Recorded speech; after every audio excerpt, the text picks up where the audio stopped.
사도행전 2장에 성령이 임하시고 예루살렘 교회는요 부흥과 부흥을 거듭하며 놀랍게 성장해 가게 되었습니다.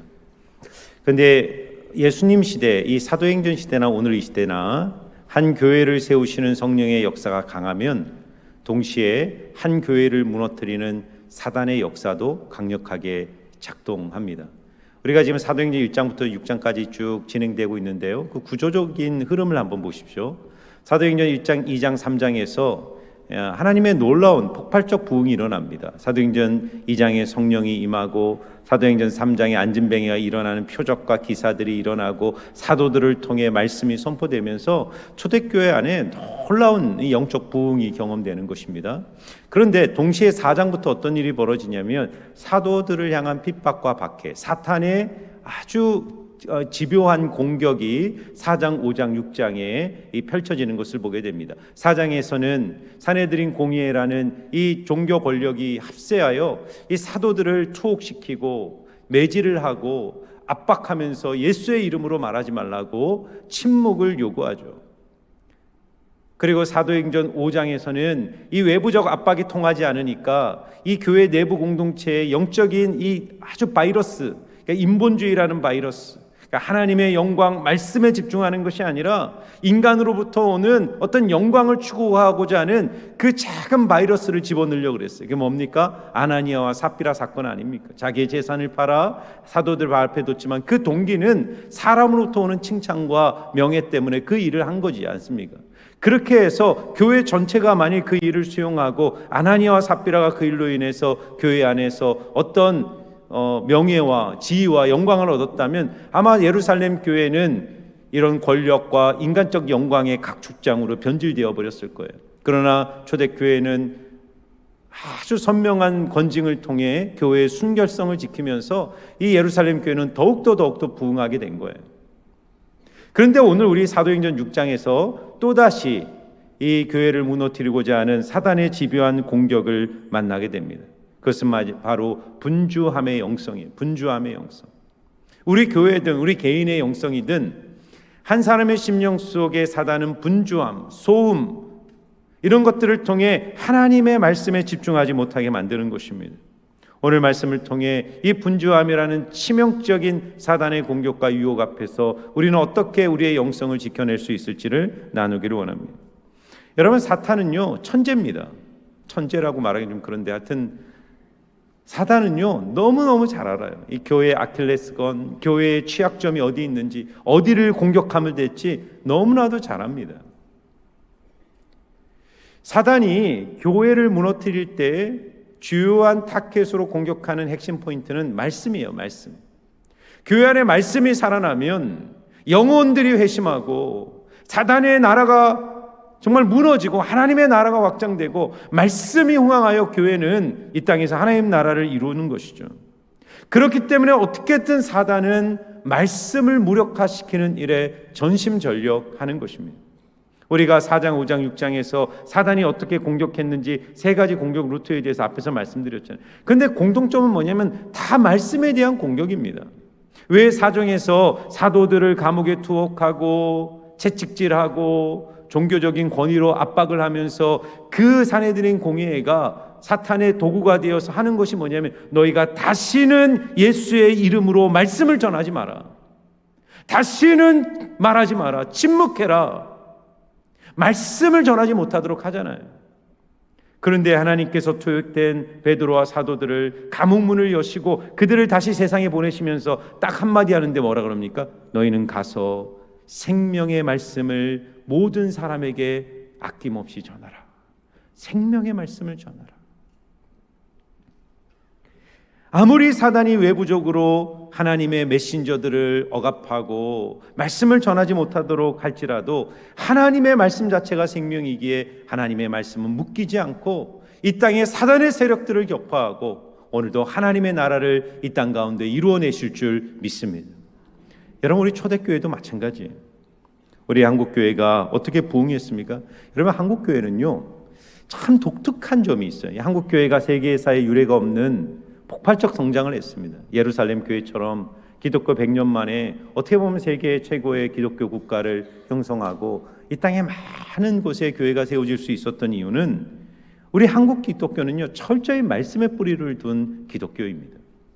여러분, 한국 교회에 참 독특한 점이 뭐냐면 한국은요, 선교사가 들어오기 전에 이미 성경이 들어와 있었습니다. 선교사가 들어오기 전에 이미 교회가 세워져 있었어요. 어떻게 그런 일이 벌어졌을까요? 1885년 4월 부활절 아침 언더우드 아펜젤러가 최초의 기독교 선교사로 이 땅에 들어왔을 때 깜짝 놀란 거예요.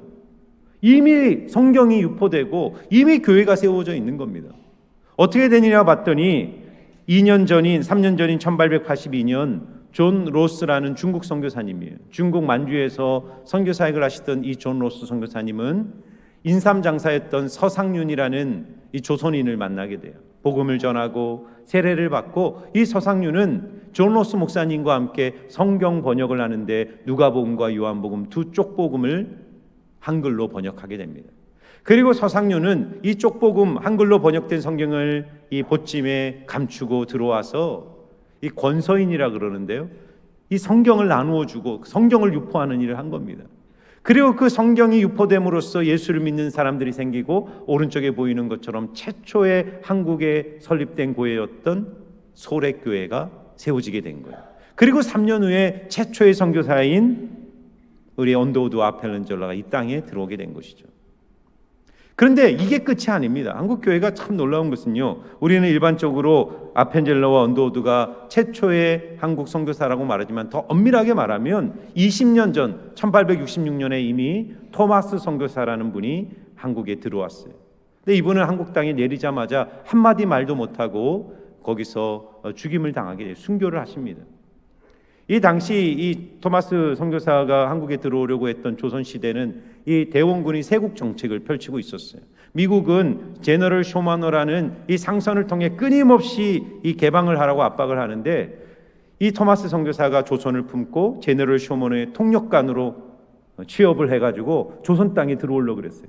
성경을 나름 준비해서 이제 조선 땅에 들어와서 제너럴 쇼마노가 대동강변에 들어오는데요, 세국 정책을 하니까 열어줄 리가 있습니까? 이 조선의 수비대가요, 제너럴 쇼마노를 불태우고 격퇴를 시키니까 이 불에 타는 배에서 수많은 이 상선과 군인들이 뛰어내려서 다 죽임을 당하는 거예요. 내리는 족족. 토마스 선교사도요, 그 강변에 뛰어내립니다. 그리고 자기를 칼로 쳐서 죽이려는 박충건이라는 조선 병졸에게 성경을 주면서 죽임을 당합니다. 이것만 받아달라. 그리고 옆에 최치량이라는 구경 나왔던 소년도 그 성경 한 권을 받게 되는데 이 최치량이 무서우니까 이 금서지 않습니까? 그래서 그것을 박영식이라는 영문주사에게 그것을 건네줘요. 이 영문주사가 보니까 이 성경이 그 당시 종이가 너무 귀한데 성경이 너무 고품질의 이 종이로 만들어져서 이걸 한 장 한 장 찢어서 자기 방을 다 도배했어요. 근데 이 박영식의 집이 뭐가 되냐면 나중에 1907년 평양 대부흥을 주도했던 장대연 교회가 되는 거예요. 널다리골 교회가 나중에 장대연 교회가 되는데 이 널다리골 교회가 바로 박영식의 집이었단 말입니다. 그러니까 이 한국 기독교라는 것은 처음부터 말씀의 뿌리를 둔 기독교였다. 말씀이 한국 교회에 뿌려지고 말씀을 통해 교회의 기초가 세워지자 한국 기독교는 세상에 유례가 없는 폭발적 부흥과 성장을 경험하게 된 겁니다. 이렇게 아무리 세상이 하나님의 말씀을 억압해도 그 말씀 자체가 생명이 있기 때문에 하나님의 말씀은 이 땅에 하나님 나라를 이루어가는 것입니다. 그러니까 사탄이요, 이렇게 여러 가지 방법을 써도 안 되니까 마지막으로 쓰는 방법이 뭐냐면 이 분주함이라는 문제를 교회 안에 일으키는 것입니다. 자, 오늘 사도행전 6장 1절을 보세요. 교회 안에 어떤 문제가 일어나는지 한번 보겠습니다. 같이 읽겠습니다. 시작. 그때 제자가 더 많아졌는데 헬라파 유대인들이 자기의 가부들이 매일 구제에 빠짐으로 히브리파 사람을 원망하니. 지금 사도행전 1장부터 6장까지 교회가요, 위기도 있었지만 사도들의 정말 굳건한 복음 선포, 그리고 표적과 기사, 고난과 순교를 통해서도 기뻐하며 초대교회가 모여서 하나님을 예배하자 이 교회에 막 예수 믿는 사람들이 계속 생기고 예수를 따르는 제자들이 많아지는 거예요. 그런데 자 보세요. 사람이 많아지고 교회에 모이는 숫자가 늘어나면서 문제가 발생하기 시작하는 겁니다. 이해관계가 충돌하는 거예요. 어느 조직이나 마찬가지. 사람이 많아지면 그 안에 이해관계가 충돌합니다. 지금 예루살렘 교회 안에 두 가지 문화적 충돌이 있었어요. 헬라파 유대인과 히브리파 유대인이. 헬라파 유대인들은요, 디아스포라 유대인, 유대 땅에 태어난 유대인들이 아니라 흩어진 유대 땅 이외의 이방 땅에서 태어난 유대인으로서 헬라 언어를 하고 헬라 문화에 젖어 있던 헬라파 유대인들, 이들이 어떻게 예루살렘 교회 멤버가 됐습니까? 사도행전 2장의 오순절을 지키기 위해 왔다가 베드로의 설교를 듣고 회심을 하고 그 예루살렘에 정착해 초대교회의 구성원이 된 겁니다. 상당수 헬라파 유대인들이 있었을 거예요. 왜냐하면 7집사를 오늘 세운다 그러는데 7집사를 다 헬라파 유대인들을 세워버려요. 그런데 더 많은 주류는 누구냐면 히브리파 유대인이죠. 예루살렘에서 태어나고 유대 땅에서 태어났던 철저하게 유대 문화에 젖어 있었던 히브리어를 쓰는 이 히브리파 유대인들. 이 두 문화가 이 교회 안에서 충돌과 이 갈등이 있었던 것 같아요. 그래서 어느 날 이 헬라파 유대인들이 막 원망을 하는데, 원망 이유는 뭐냐면 이 초대교회가 열심히 구제를 하지 않습니까? 나그네와 가부와 고아들을 돕는데 이 가부들의 이 구제 수혜 대상 명단에 헬라파 가부들의 이름들이 계속 누락되는 겁니다. 히브리파 가부들한테만 도움이 가는 거예요. 그러니까 헬라파 유대인들 입장에서는 이 분통이 터지는 거죠. 그 원망하고 불평하고 어떻게 우리를 이렇게 차별 대우하느냐라고 하면서 사도들에게 원망을 쏟아내고 교회에게 불평을 쏟아내는 일들이 벌어진 겁니다. 겉으로 보면, 이 문제는 겉으로 보면 죄의 문제는 아니죠. 사도행전 5장에 나왔던 아나니와 사피처럼 거짓말을 하고 속이고 인간적인 영광을 취하려고 어떤 의도적인 이런 인간의 죄가 아니라 저는 행정적 미숙함이라고 봅니다. 사람이 많아지고 조직이 방대해지다 보면 손이 미치지 않는 행정적인 오류나 미숙함들이 발생하게 됩니다. 겉으로 보면 그런 문제예요. 그러나 이 문제의 이면을 보면 사도들과 교인들로 하여금 본질로부터 이탈하게 만드는 사탄의 교묘한 작전이 작동하고 있는 겁니다. 여러분, 교회가 커지고 사람이 많아지고 조직이 발전하면 그 조직이 원래 존재했던 목적으로부터 점점 벗어나게 되어 있습니다. 그리고 비본질이 본질을 치고 들어옵니다. 그래서 사도든지 성도들인지 회중이든지 모든 성도들이 말씀과 예배와 기도와 전도와 선교와 하나님의 사명에 집중하는 것이 아니라 그 조직 속에 있는 여러 가지 이해관계 속에 모든 에너지와 집중력을 다 빼앗겨 버리는 거예요. 그러니까 이런 갈등이 있는데 말씀이 들리겠습니까? 이런 행정적인 충돌들 때문에 이 교회 안에 사랑이 회복이 되겠습니까? 그러니까 사탄은요, 이런 문제들을 통해 성도들의 마음을 흐트러 버리는 거예요. 그래서 우리는요, 항상 하나님의 본질을 지켜내는 싸움을 해야 되는 겁니다. 그렉 맥케온이라는 유명한 미국의 작가가 있어요. 이게 위대한 기독 리더들을 연구하는 작가인데, 그렉 맥케온이 쓴 본질주의라는 에센셜리즘이라는 책이 있어요. 이게 부제가 뭐냐면 본질에 집중하는 힘, 본질에 집중하는 힘이라는 책입니다. 이분이 여러 가지 얘기를 하는데, 우리가 집중력, 이 본질에 집중하는 게 얼마나 중요하냐.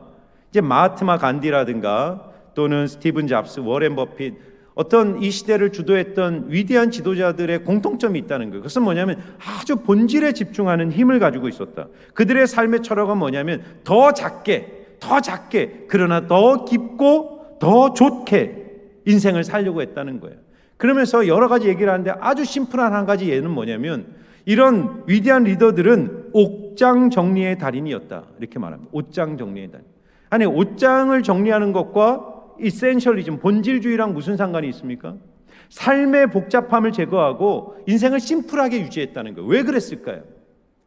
옷장이 막 정신없고 막 입지도 않은 옷들이 막 수백 벌씩 막 쌓여 있으면 그 자체가 내 인생을 분산시킨다는 거예요.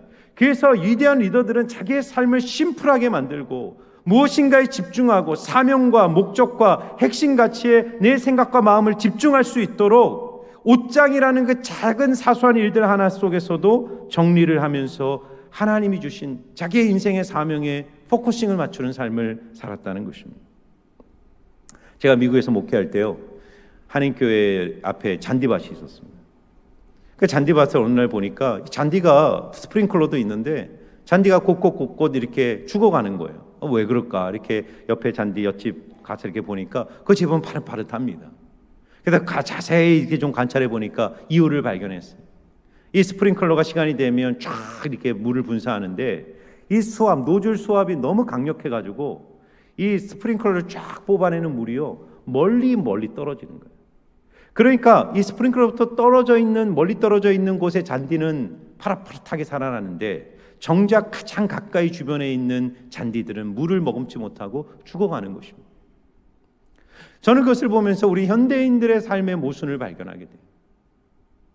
정말 우리가 집중하고 돌아봐야 되고 우리가 관심을 가져야 될 가장 가까운 우리 내면, 우리 마음, 우리의 심령을 하나님의 말씀으로 채우고 예배 가운데, 기도 가운데 주님과의 영적 사귐에 집중해야 되는데 우리 인생의 노즐과 스프링클러가 너무 밖을 향하고 있으니까 이것이 다 분주하게 삶으로 분산되어 버리는 것입니다.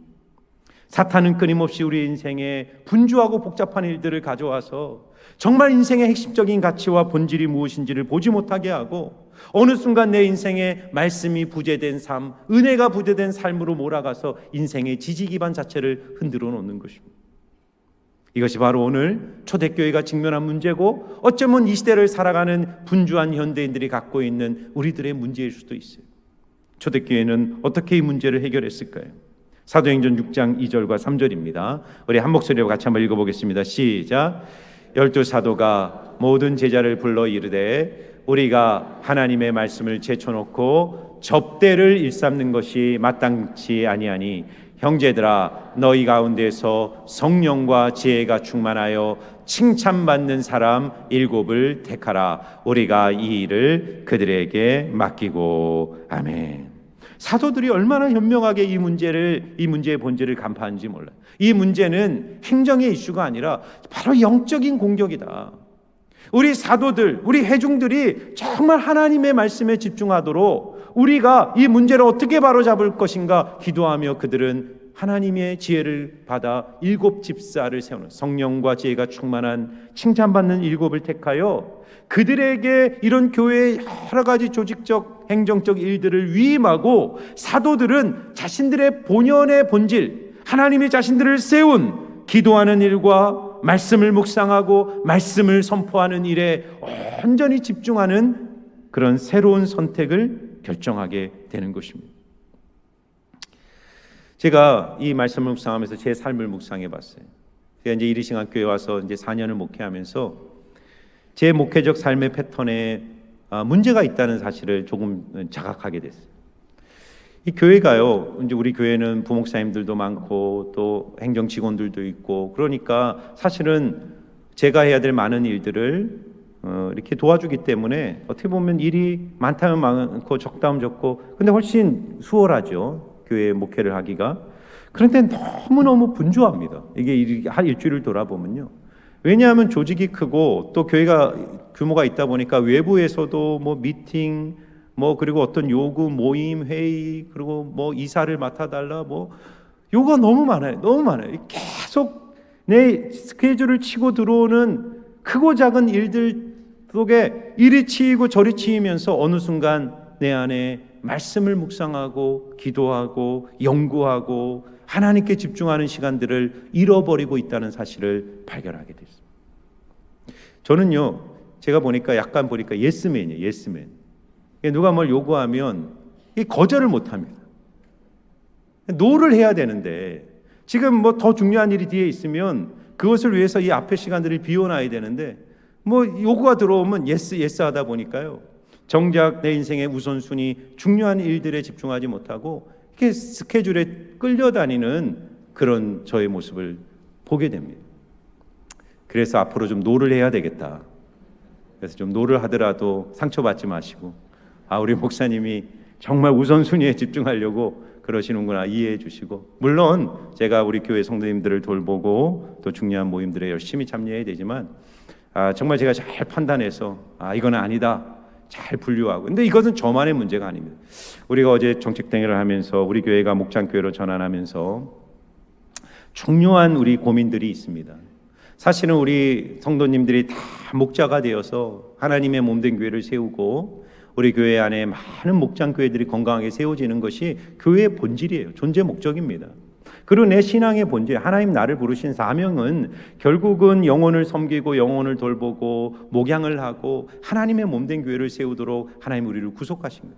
그런데 이렇게 목장 교회를 하면서 어려움이 뭐냐면 80년 전통을 통해 우리 교회가 만들어 놓은 수많은 사역과 수많은 시스템과 조직들 안에 이 목장 교회라는 목장의 사역들을 하다 보니까 너무너무 목자들이 힘드신 거예요. 기존에 하던 것에 목자를 또 하려니까 얼마나 어려우시겠어요. 목장 하나만 하더라도 사실은 이게 엄청난 에너지와 시간과 노력이 요구되는 겁니다. 그러니까 방법은 뭐냐?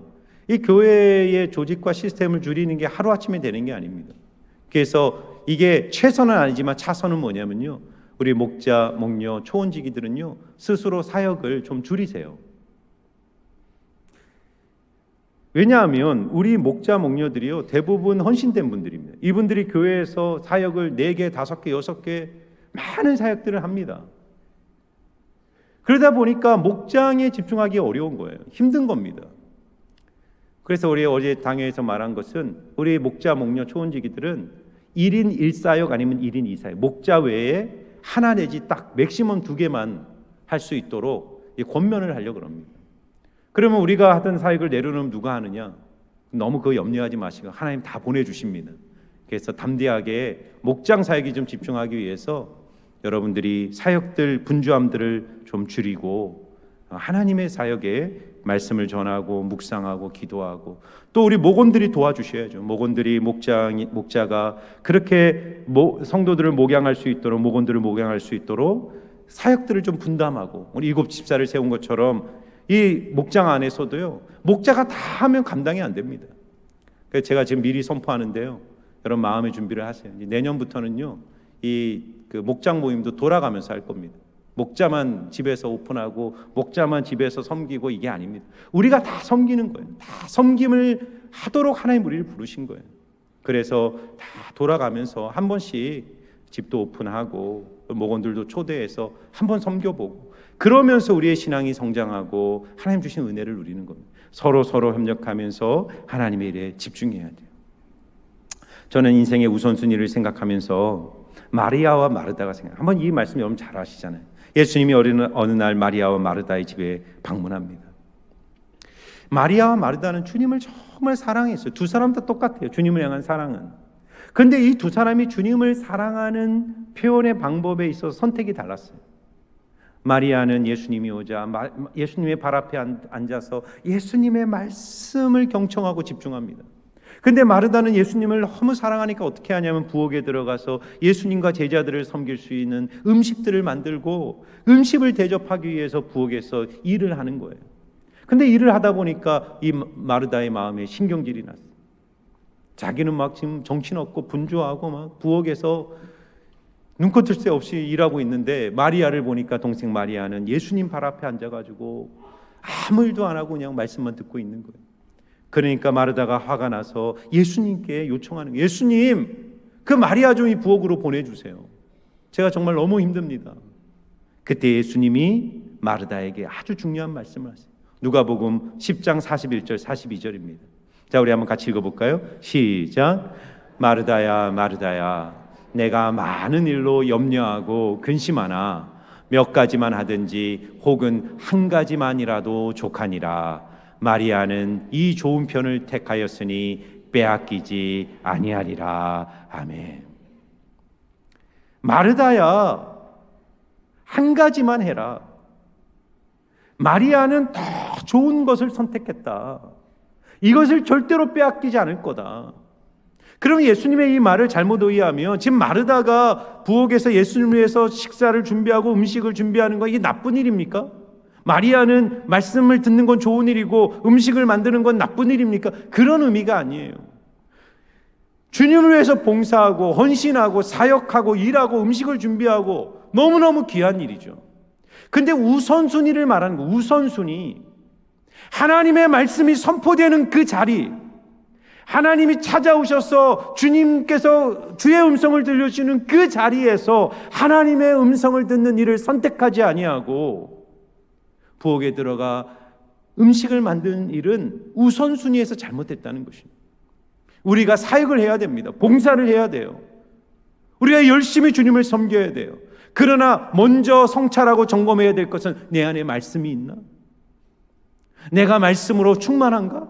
내가 하나님께 집중하고 있는가? 내가 봉사하기 전에 주님의 은혜로 충만한가? 이게 주객이 전도되면 안 된다는 겁니다. 봉사와 일과 사역을 하기 위해 교회 오는 게 아니에요.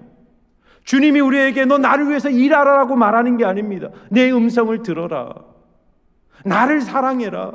나와 교제해라. 나를 전심으로 예배해라. 그러면 내가 너에게 은혜를 줄 거야. 그러면 그 은혜의 힘을 가지고 하나님 나라와 하나님의 영광을 위해서 봉사하고 사역해야 된다. 이렇게 말씀하시는 겁니다. 그런데 우리가 어느 날 말씀을 잃어버리는 거예요. 분주함 속에서, 이 분산된 에너지 속에서 주님께 집중할 수 있는 힘을 다 잃어버린 채 여러 가지 일과 사역의 마음을 빼앗긴 채 그렇게 주님의 은혜 없이 습관적으로 우리가 교회에서 봉사하고 사역하는 일들이 반드시 생길 수 있다는 것입니다. 그러므로 사랑하는 성도 여러분, 먼저 주님께 집중하고 하나님의 말씀에 집중하고 그 말씀의 은혜로 충만하시기를 주의 이름으로 축원합니다. 말씀으로 충만하기 위해서는 집중하셔야 돼. 집중력이 중요합니다. 그런 글을 봤습니다. 스티븐 잡스는 이제 스마트폰을 만드신 분이잖아요. 아이폰. 그리고 빌 게이츠는 어떻게 보면 컴퓨터를 만든 분. 근데 이게 참 아이러니한 게요. 이 빌 게이츠와 스티븐 잡스는 자녀 교육을 시킬 때 IT나 스마트폰의 컴퓨터를 철저하게 사용하는 걸 제한했다는 겁니다. 지금 미국 샌프란시스코에 실리콘밸리라는 데가 있어요. IT, 미국의 전 세계 IT를 주도하는 IT 기업들이 있는 거예요. 그러니까 IT 기업에 취업된 미국의 중산층, 그러니까 어마어마한 엘리트들이죠. 이 사람들이 이 실리콘밸리에 사는데 이 부모들이 자녀들을 학교를 보낼 때 어디를 보내냐면 테크프리 학교를 보낸다는 거예요. 테크프리라는 건 뭐냐면 전자기기를 전혀 사용하지 않는 학교들이 있다는 거예요. 지금 자기들은 IT를 연구하고 개발하고 그걸 막 세계에 막 확장시키고 막 IT를 어떻게 현대인들이 더 사용하게 만들까를 막 고민하는데 정작 자신들은 자녀들을 어디로 보내냐면 테크프리 학교로 보내요. 왜냐하면 아는 거예요. 지금 AI가 막 AI 시대가 오지 않습니까? 그럼 AI 시대가 올 때 누가 경쟁력이 있냐면 AI를 안 쓰는 사람이 경쟁력이 아니라 AI를 쓰는데 AI에 있어서 제일 중요한 건 뭐냐면 사고하고 집중하고 질문하는 힘이에요. 상상력이에요. 창의력입니다. 그러니까 이거는 IT로부터 떨어져서 자연을 경험하고 공동체를 경험하고 생각하는 시간을 갖고 사고하고 토론하고 묵상하고 이런 시간을 통해 인간의 사고력과 상상력과 질문하는 힘이 생기는데 그냥 IT에 완전히 노출돼서 IT에 묶여버리면 인간은 노예가 돼버리는 거예요. 그래서 이 집중력, 사고력, 창의력을 위해서 그렇게 이 세상 사람들도 그렇게 자녀 교육을 시킨다는 겁니다. 하물며 하나님의 백성인 우리는 하나님의 말씀을 집중하기 위해서 나는 어떤 인생의 가지치기를 하고 있는가를 스스로 보셔야 돼요. 우리가 얼마나 유튜브에 많이 노출되어 있습니까? 저도 마찬가지예요. 습관적으로 유튜브를 보지 않습니까? 습관적으로 TV를 보지 않습니까?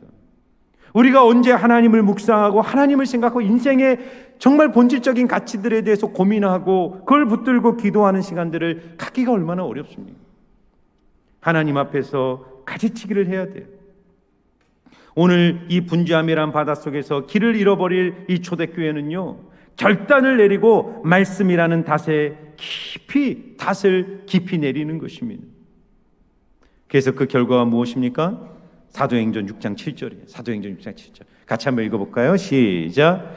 하나님의 말씀이 점점 왕성하여 예루살렘에 있는 제자의 수가 더 심히 많아지고 허다한 제사장의 무리도 이 도에 복종하니라. 아멘. 결론이 뭐죠? 하나님의 부흥, 회복, 하나님의 치유가 다시 일어나는데 그것은 뭐냐면 본질로 돌아가는 결단을 사도들이 내렸을 때, 우리의 인생에 끊임없는 문제, 분주함, 복잡함들이 밀려와요. 그때 우리는 뭘 질문을 해야 되냐면, 오늘 사도들의 고백이 우리가 하나님의 말씀을 제쳐놓고 접대하는 일에 집중하는 것이 옳지 않다. 본질로 돌아가고 본질을 선택하잖아요. 그 결과 초대교회가 다시 회복되는 겁니다. 우리의 인생에 분주함이 오고 복잡함이 오고 내가 해결할 수 없는, 통제할 수 없는 인생이 올 때, 문제들이 발생할 때 우리도 사도들처럼 고백해야 됩니다. 내가 하나님의 말씀을 제쳐놓고 이 인생의 현실 문제에 집중하는 것이 마땅하지 않느냐. 그 일을 하지 말라는 게 아니라, 그것이 중요하지 않은 게 아니라 먼저 우선순위를 가지고 내 인생의 중심에 하나님의 말씀을 묵상하고 주님 앞에 대면하고 주님을 생각하며 내 마음에 주님의 영으로 충만하게 채울 때, 나와 함께 하시는 주님께서 내 인생에 있는 모든 문제들을 정리해 주시고 해결해 주시고 도와주셔서 우리의 삶의 승리와 영광으로 가득 채워주실 줄 믿습니다. 말씀의 사람이 되십시오. 묵상하십시오. 하루를 시작할 때 하나님 앞에 나가 기도하시고 말씀 가운데 서서 주님과 동행하는 하나님의 사람들 되시기를 주의 이름으로 축원합니다.